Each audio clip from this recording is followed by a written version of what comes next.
United States of America. The radical Muslim world has declared war on America. We are at war. We are at war. What you just heard was a small piece of my September 11th, 2001 broadcast, the day that we were attacked by the radical Islamists. And I announced to America at that time that the radical Muslim world had declared war on America. I called it our Pearl Harbor. I told America it was time for Americans to come out of their sleep, put their baseball caps on forward, and stand up like men. I then told you other things. This, again, was from September 11, 2001, and I will play that piece in part. And I'm going to ask you, has anything changed? Has the radical Islamist world not declared war on America? Have they said that we're no longer at war with America? We are sending $1 billion to Egypt at the same time Egyptians have stormed the Egyptian embassy and torn down the American flag. Your friend Obama, who many think is playing for the opposing team, Jews pay attention, especially liberal Jews or cultural Jews who don't consider themselves Jewish. Pay careful attention to what I'm going to say to you. Today marks a new low in the relationship between the United States and Israel when the United States of America under Barack Obama rejected Netanyahu's request to meet with him at the end of the month. Did you hear what I just said to you? Now, it's tied together to September 11, 2001, when we were attacked by the radical Islamists. And today, radical Islamists who have taken over Egypt because of Jimmy Carter, Zbigniew Brzezinski, George Soros, Barack Obama, and Hillary Clinton. That's right, they took over Egypt because we were told it was an Arab Spring when I smelled a rat from day one. And today they tore down the flag at the American embassy. They tore down the flag, and we said, please don't do any more harm to us. Let me send you $1 billion so you could buy U-boats from Germany to attack Israel. That's right, I didn't make that one up either. Your friend Obama, the friend of the Jews from West Palm Beach, is giving Egyptian Muslim radicals $1 billion to buy submarines to attack Israel.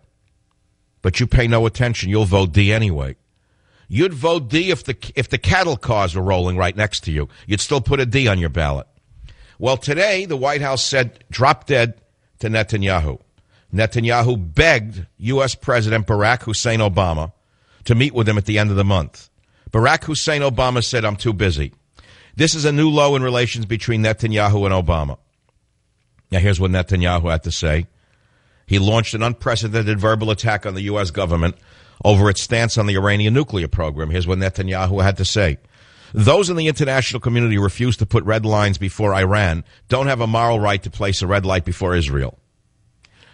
The United States of America lectured Netanyahu, the little girls from Bryn Mawr, the little girls from Brown, the little girls from Harvard, the little girls from Georgetown who've never fired a BB gun, told this man, Netanyahu, we don't think it's useful to have those conversations in public. It doesn't help the process, and it doesn't help the integrity of the diplomacy, said the little girl in the State Department.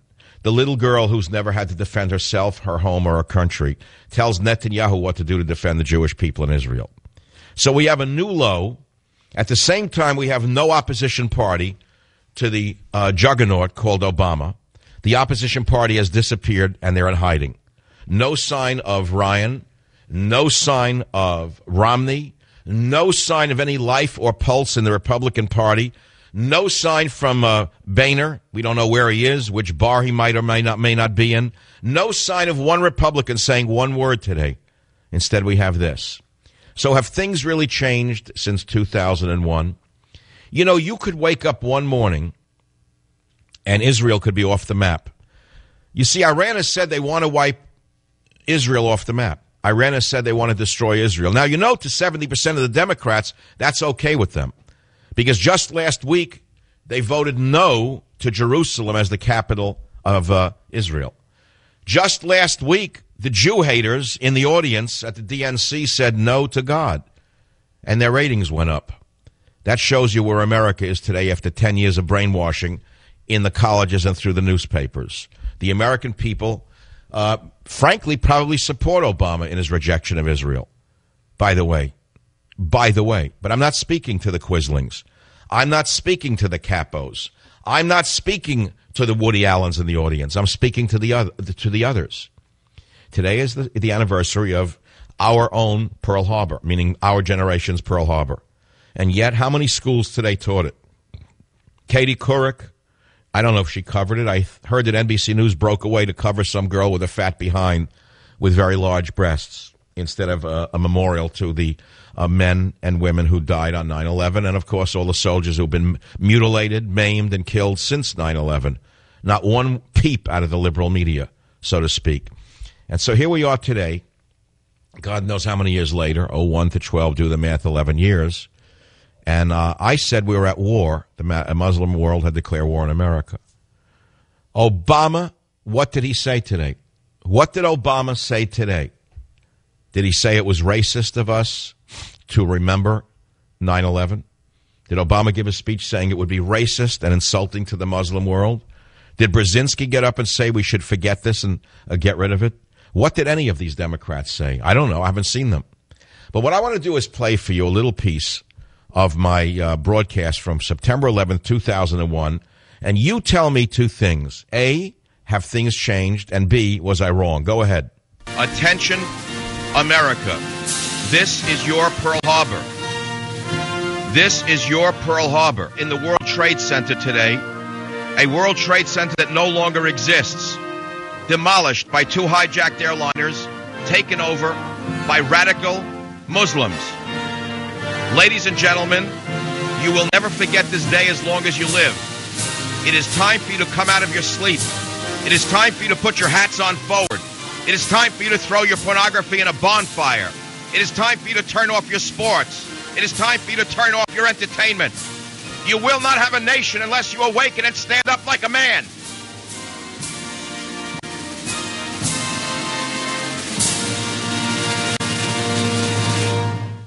What can be done? I want to remind you that we are at war. We do not know the exact count of fatalities at the World Trade Center. As you well know, radical Muslims hijacked these two planes. In fact, on the web right now, Senator Orrin Hatch of the Intelligence Committee is reporting we have intelligence that two connected to bin Laden said over private airwaves, we hit two targets. We hit two targets. Those two targets, of course, are the World Trade Center in New York City, no longer existent. I'm going to remind you that the United States went to war when Pearl Harbor was attacked, when 2,800 or 2,700 or 2,900 boys were killed by the Japanese.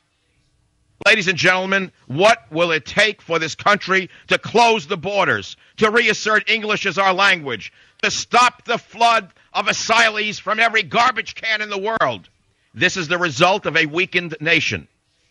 Ladies and gentlemen, we are at war. What must be done? Where are Bush and Cheney? What emergency steps are you taking? Are you offended at Bush's absence? 1-800-449-8255 is the phone number on the Savage Nation. This is a day that will live in infamy, but I want to tell you this. Many of you are frightened in the false assumption that terrorism cannot be fought against. That is the wrong assumption. It is the wrong conclusion. That is what you're going to hear from the defeatists.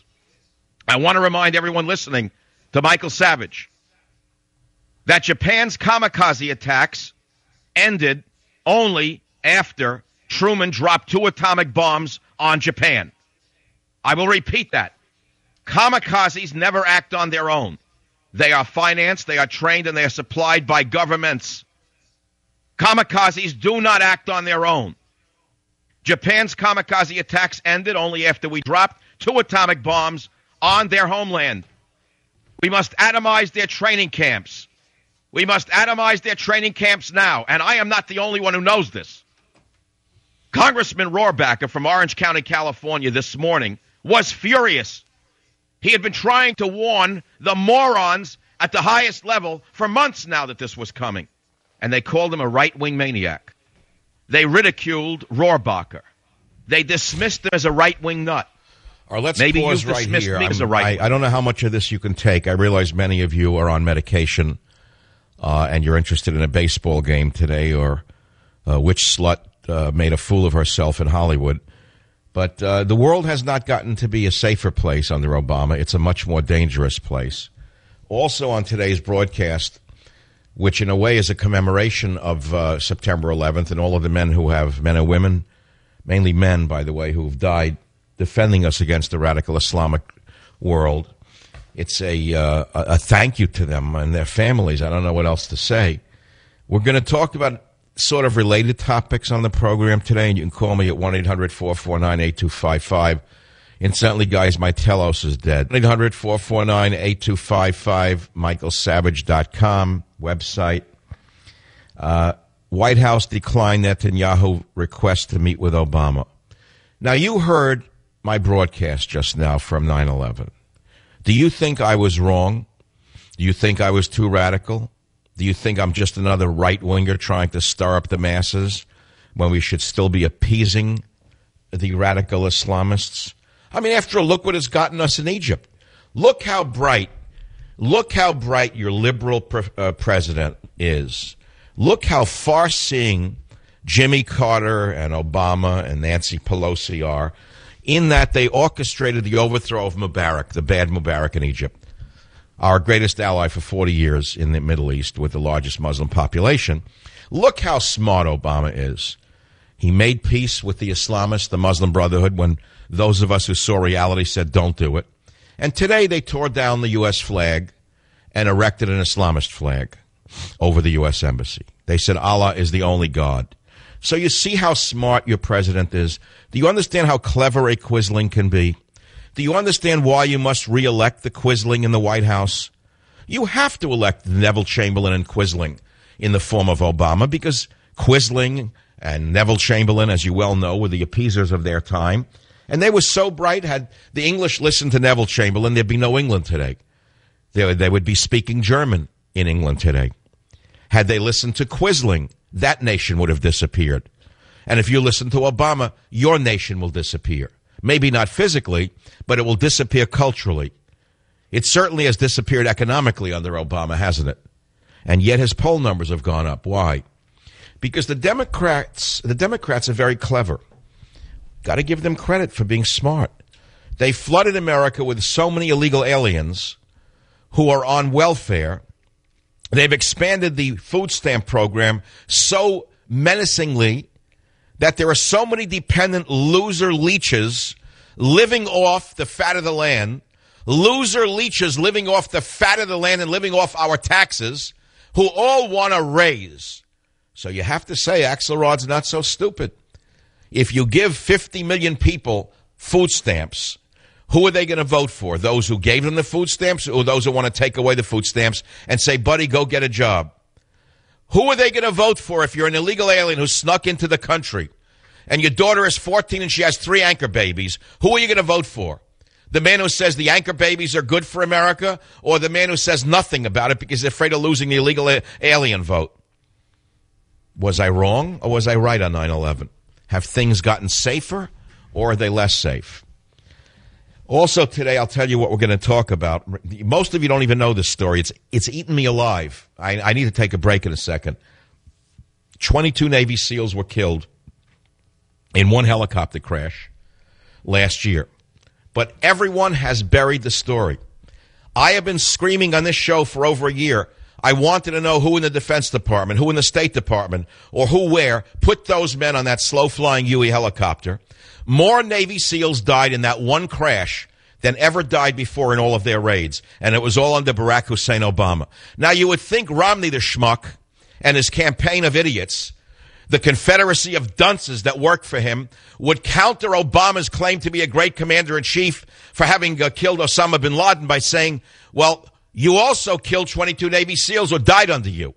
Why don't you tell us about that? Did you authorize that helicopter? Did Panetta do it? Who did it? We'll talk about it. I'll be back. Savage.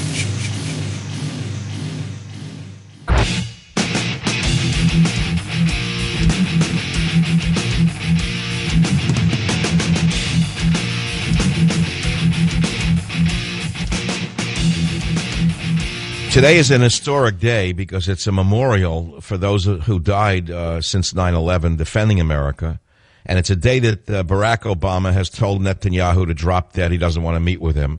How any Jew could ever vote for this man or any vote for a Democrat indicates to me that a Jewish prophet who once said the Jews are geniuses in law, those Jews who proudly say, you know what, I'm nothing with the religion, but I'm a cultural Jew. So they're the ones who will say, you know what, I'm still voting for a Democrat. I don't like that Romney. Why don't you like him? I don't know. He's not one of us. I'll go with the Democrat. What do you think about my 9/11 tape from September 11th? Was I right or wrong? Carl was so out of time, but go ahead on line 10 from WOR. Go ahead, please. General Savage, that was prophetic.